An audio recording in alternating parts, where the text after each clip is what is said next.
ఇవాళ కేంద్ర బడ్జెట్‌ని అయితే కేంద్ర ఆర్థిక శాఖ మంత్రి నిర్మలా సీతారామన్ లోక్సభలో ప్రవేశపెట్టిన విషయం అయితే తెలిసిందే.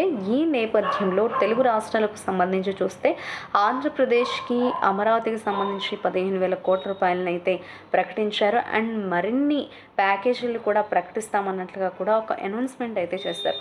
మరి తెలంగాణ విషయానికి వస్తే కేంద్ర ప్రభుత్వం ఈసారి కూడా మొండి చేయి చూపించింది అన్నట్లుగా కూడా అటు తెలంగాణ కాంగ్రెస్ నేతలు కావచ్చు, తెలంగాణ బీఆర్ఎస్ నేతలు అయితే తీవ్ర స్థాయిలో విమర్శలు గుప్పిస్తున్నారు.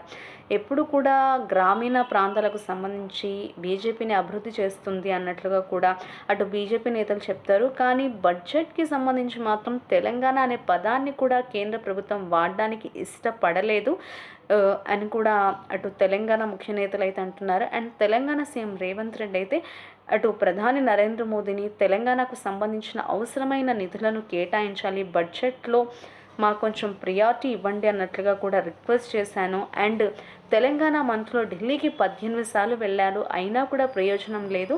తెలంగాణ అనే పదాన్ని కూడా బడ్జెట్లో మాట్లాడడానికి కూడా ఇష్టపడలేదు అన్నట్లుగా కూడా అటు తెలంగాణ సీఎం రేవంత్ రెడ్డి అయితే తీవ్రస్థాయి విమర్శలు గుప్పించారు.